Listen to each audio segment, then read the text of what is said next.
Government of India Act of 1935.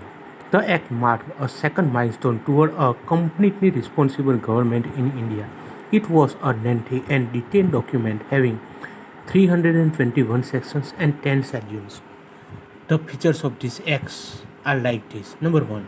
It provided for the establishment of the All India Federation consisting of the provinces and princely states as units. The Act divided the powers between the centre and the units in the term of the three lists: federal list for the centre with the 59 items, provisional list for the provinces for the 54 items, and the concurrent list for the board with the 36 items. Residuary powers were given to the viceroy. However, the federation never came into being as the princely states did not join it. Second, it abolished the diarchy in the provinces and introduced the provisional autonomy in its place. The provinces were allowed to act as the autonomous units of the administration in their defined sphere. Moreover, the Act introduced responsible governments in the provinces, that is, the governor was required to act with the advice of the minister responsible to the provisional legislature.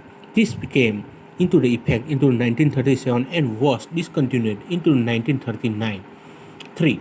It provided for the adoption of the diarchy at the center. Consequently, the federal subjects were divided into the reserved subject and the transfer subject. However, this provision of the Act did not come into the operation at all. Number 4. It introduced the bicameralism in the 6 out of the 11 provinces. Thus, the legislature, Bengal, Bombay, Madras, Bihar, Assam, and the United Provinces were made bicameral, consisting of the Legislative Council, Upper House, and a Legislative Assembly, Lower House. However, many restrictions were placed on them. Number 5. It further extended the principle of the communal representation by the providing separate electorates for the depressed classes, scheduled class, women, and the labor workers. Number 6. It abolished the Council of India established by the Government of India Act of the 1858. The Secretary of the State for the India was provided with a team of advisors. It extended franchise. About 10% of the total population got the voting right. 8. It provided for the establishment of the Reserve Bank of the India to control the currency and the credit of the country.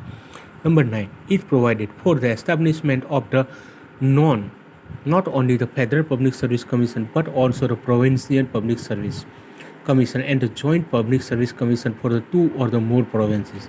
Number 10. It provided for the establishment of the Federal Court, which was set up into the 1937. Thank you very much.